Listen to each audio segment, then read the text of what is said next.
O meu nome é Fernando Henrique de Moraes Góes e a minha hipótese é o desenvolvimento da forma arquitetônica.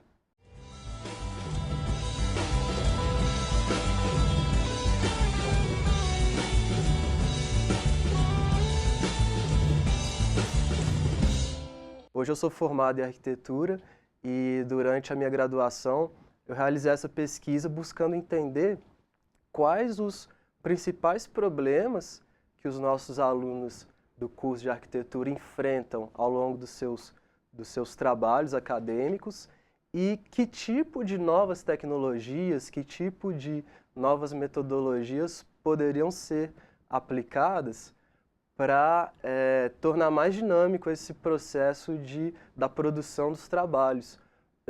Hoje, um trabalho, a elaboração de um projeto arquitetônico é um trabalho muito complexo, que exige bastante conhecimento técnico, exige bastante dedicação dos alunos.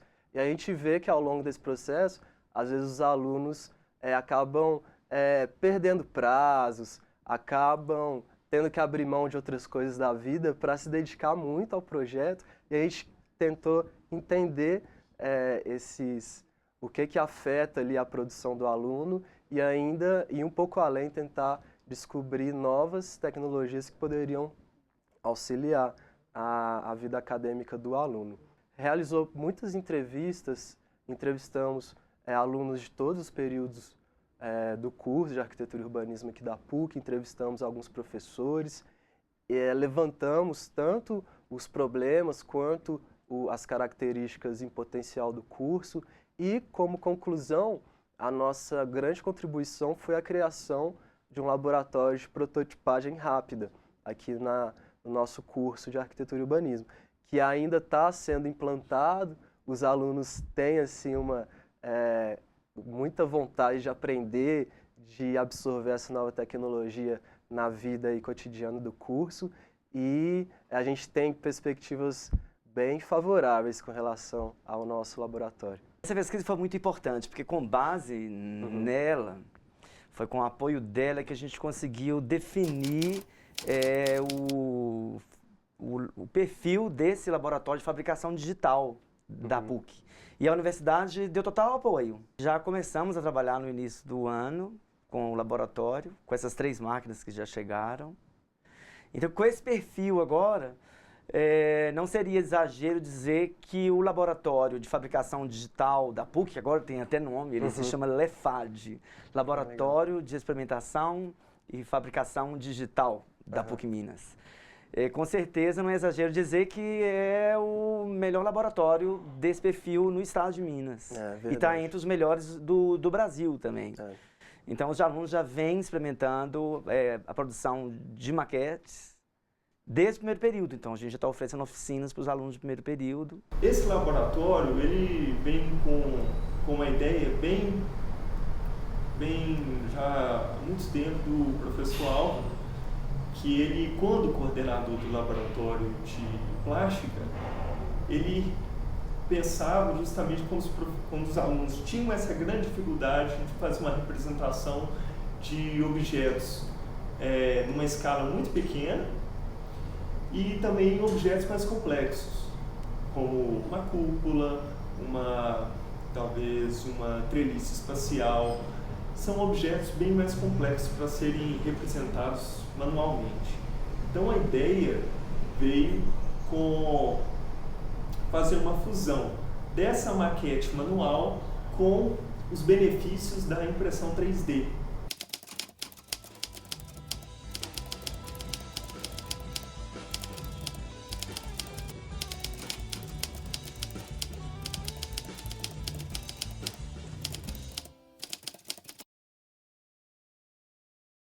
Quando você fez essa pesquisa, além dessa questão do levantamento da bibliografia, você acabou de dizer agora que você fez uma entrevista com os alunos.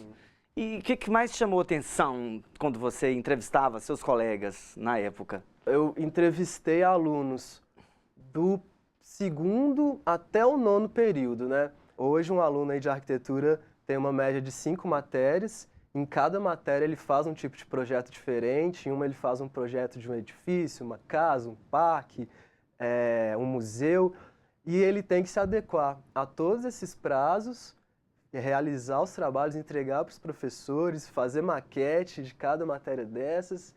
Tem ainda que conciliar a sua vida profissional com a vida pessoal, alguns ainda têm um trabalho, e eu percebi que todos os alunos, a grande maioria, tinha esse problema de conciliar as coisas, entregar os trabalhos no prazo. Acho que os principais problemas da produção de maquete é o tempo, que a gente às vezes tem muitas maquetes diferentes para fazer ao mesmo tempo e muitos projetos diferentes também. E acho que são tipos de maquetes diferentes que precisam de uma atenção separada, um estudo separado para cada uma. Quando você passa do quarto período, você começa a ter 3 projetos por semestre. Então, se cada projeto pedir uma maquete, você vai ter 3 maquetes para fazer com complexidades completamente diferentes. Em todas as matérias, no começo, é mais tranquilo. Então, no final é que, a partir de um certo período, você começa a ter um maior número de projetos no mesmo período. Então, acaba que fica muito volume de trabalho num período concentrado num período só. Eu acho que a questão da complexidade das formas, né? Que demandam um certo trabalho na elaboração e acaba que isso demora mais tempo. Então, existem detalhes, formas complexas, né? Essa produção de maquete artesanal, à mão, que você manualmente tem que cortar, pintar, colar, e isso exige dos alunos um tempo de dedicação muito grande. E, às vezes, a criação de um laboratório de prototipagem com impressoras 3D, isso pode trazer para os alunos um benefício de tempo, assim, muito, muito interessante. Porque a gente está nessa fase de agregar novas tecnologias para o curso, de adaptação.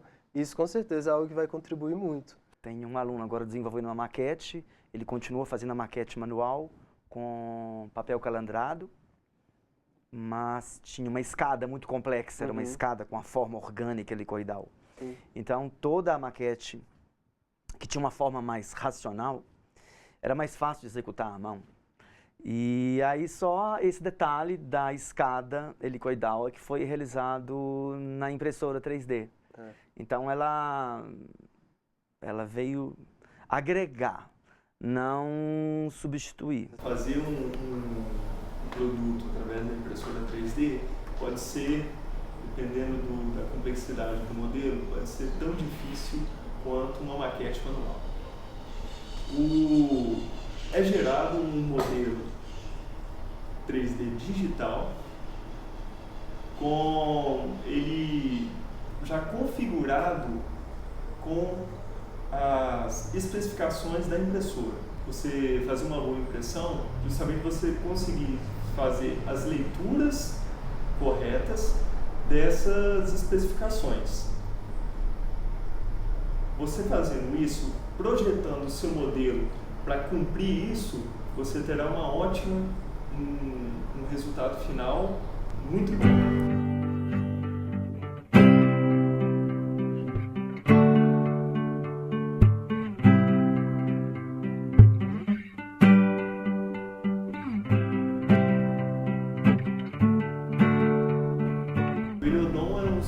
O movimento aparente do Sol.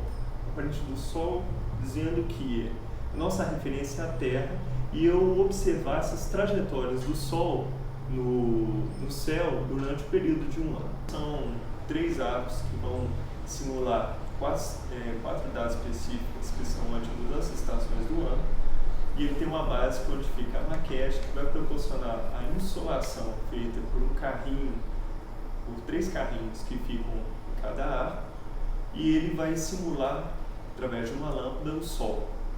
Então, a lâmpada está ligada ao carrinho por alguns braços articulados para focar a iluminação direta na maquete, propor áreas de insolação e áreas de sombra. A outra outra também bem conhecida que vai ter aqui no laboratório, que é a cortadora laser.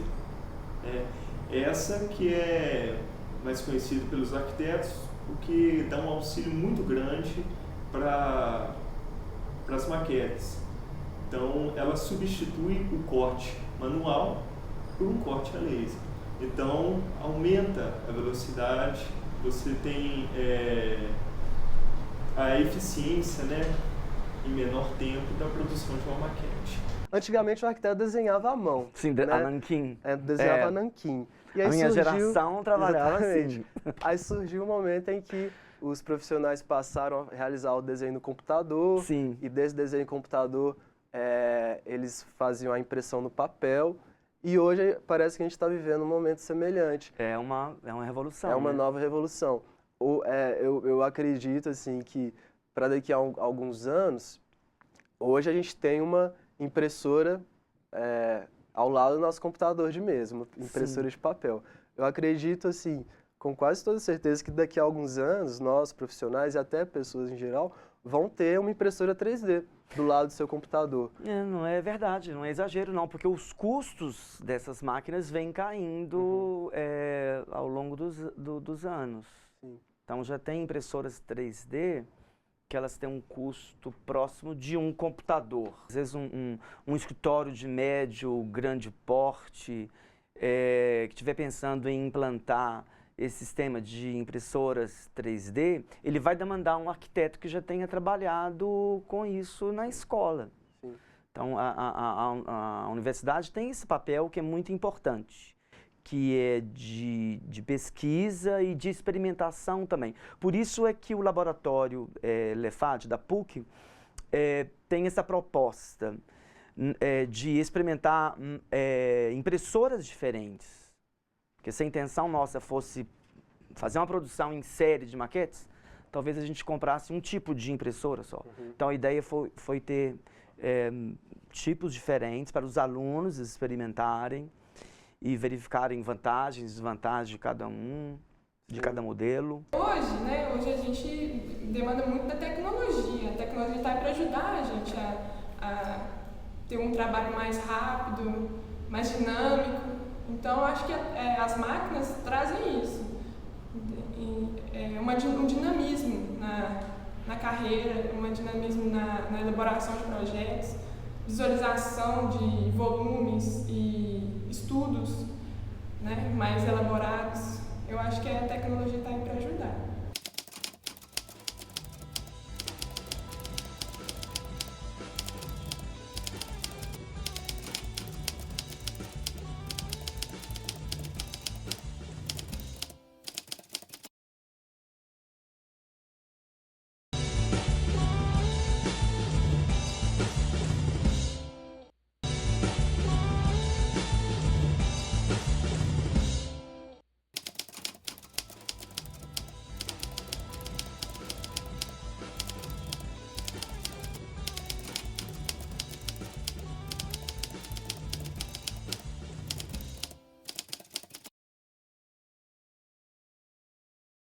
Já vem mudando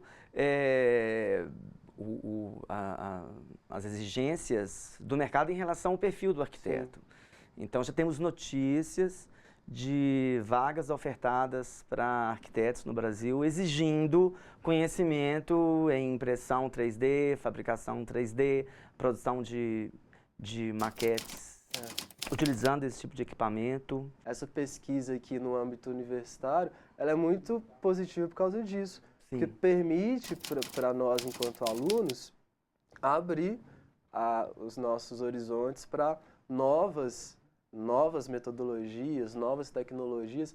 E essa nossa experiência, eu acho que foi muito interessante por causa disso.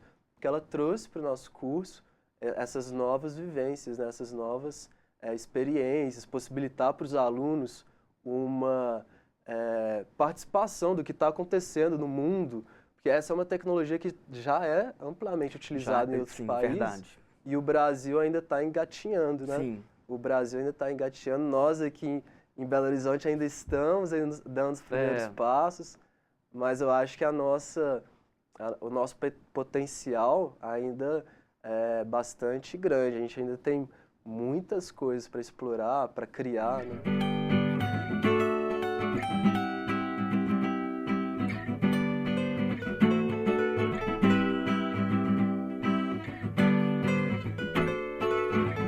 Cada projeto e cada escritório tem uma metodologia própria de trabalho.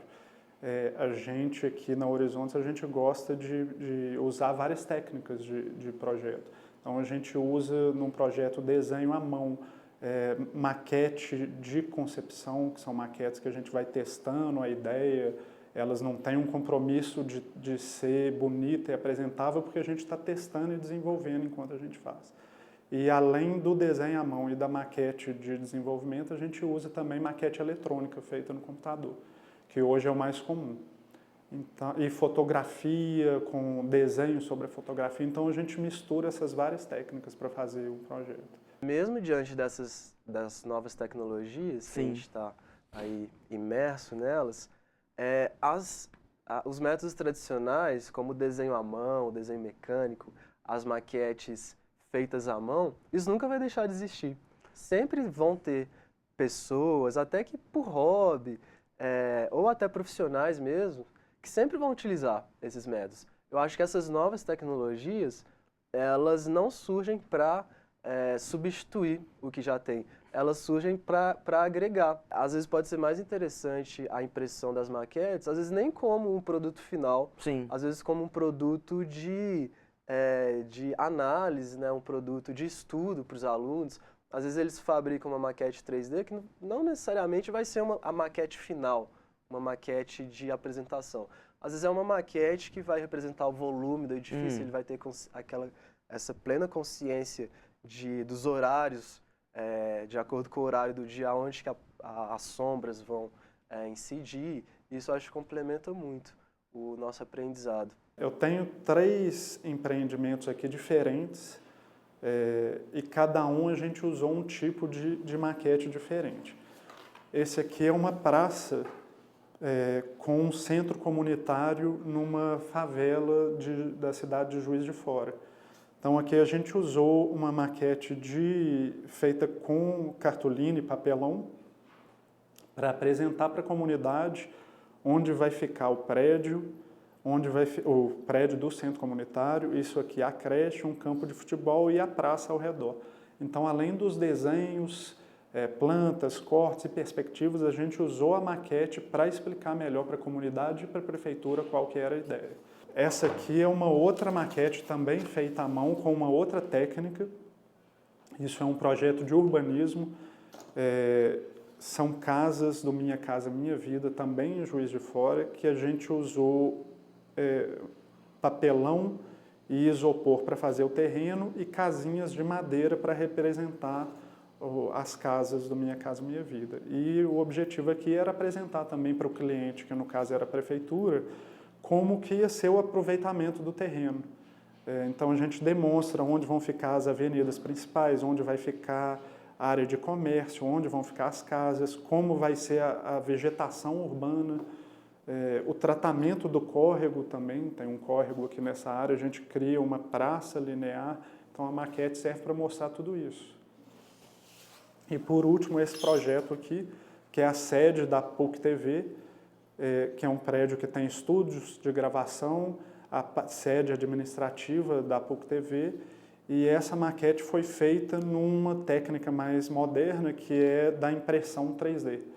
Então, a gente primeiro teve que modelar no computador como que ficaria o prédio, para depois enviar isso para uma empresa que faz essa impressão em 3D. Bom, a maquete do empreendimento Costa Laguna, desenvolvido pela CESUL, ela foi uma maquete terceirizada. A CESUL contratou uma empresa que desenvolveu essa maquete. O processo construtivo da maquete, ele partiu dos projetos do loteamento que a CESUL já havia desenvolvido. Então, a gente encaminhou para o fornecedor a planta de terraplenagem, a planta geométrica do parcelamento, e a partir desses dados, o fornecedor trabalhou então a topografia do terreno, a inserção dos lotes. A necessidade da maquete, ela visa muito a compreensão do cliente final. Por quê? Os projetos que a gente desenvolve para para a implantação de um loteamento é um projeto muito técnico e a compreensão dele por um leigo fica muito difícil, é muito frio ver aquilo somente no papel. Então, a maquete, seja ela eletrônica ou física, ela aproxima aquele produto final, que no nosso caso é o parcelamento do solo, de uma visão bem próxima da realidade, uma visão mais humanizada do espaço urbano. Então, facilita bastante a compreensão do projeto por um leigo, né? Por uma pessoa que não é do ramo da engenharia ou da arquitetura.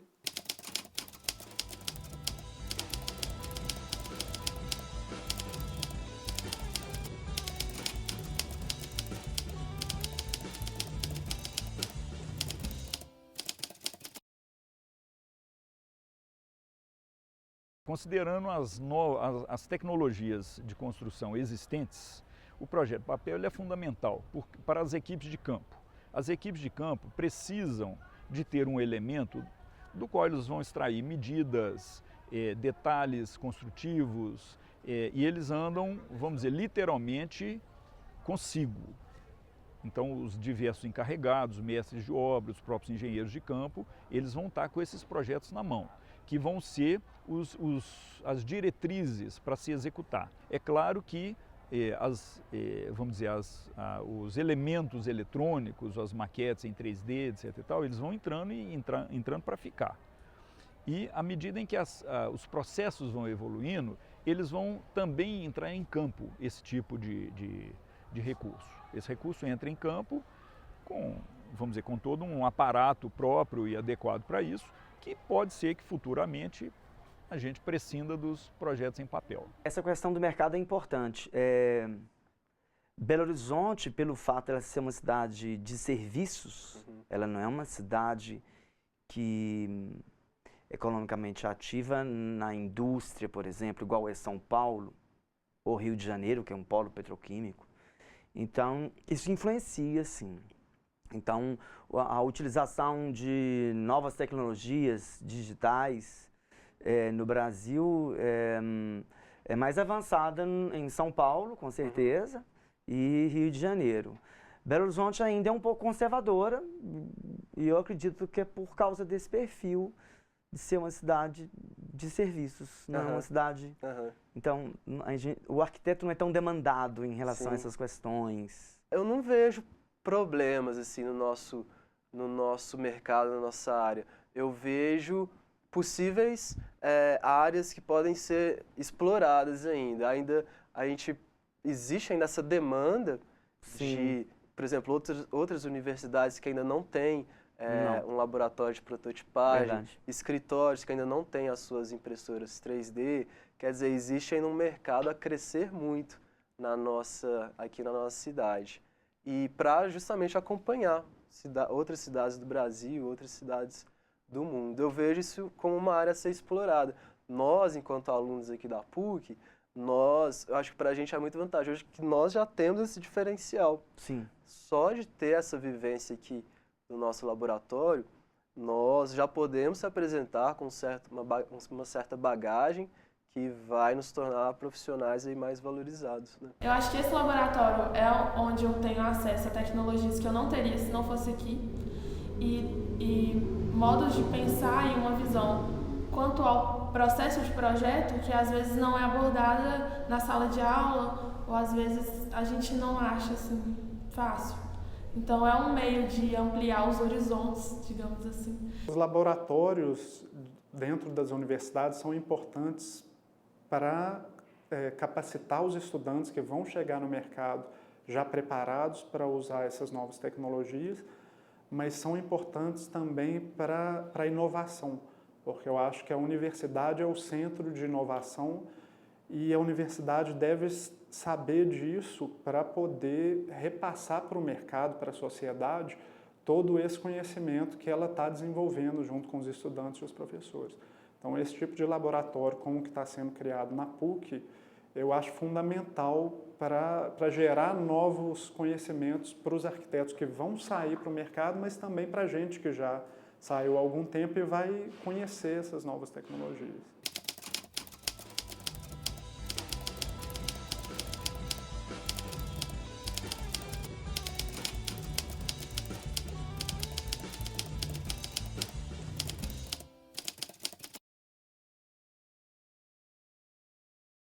Então, Fernando, como é que você se sente, um jovem arquiteto recém-formado, começando a sua vida profissional, sabendo que a pesquisa que você desenvolveu aqui na PUC não ia ficar parada só lá no artigo que você apresentou, mas que hoje ela rendeu frutos. Enfim, o laboratório tão sonhado foi montado. Eu me sinto muito privilegiado, muito feliz, muito contente com os nossos resultados. E eu vejo isso assim, realmente foi algo que depois, até eu já me formei, depois que eu saí aqui da faculdade, continuo acompanhando lá as atividades do laboratório. E eu realmente fiquei muito contente, assim, me sinto muito bem em ter contribuído da forma como eu pude e espero sempre voltar lá para acompanhar as atividades, para eu mesmo aprender coisas novas, aprender novas técnicas. E obrigado pela orientação, por tudo. Eu acho que nós aprendemos muito e a faculdade teve muito a ganhar, os alunos do curso também tiveram muito a ganhar. E no mais, obrigado e parabéns pra gente. Parabéns. Obrigado a você e parabéns pela pesquisa. Obrigado.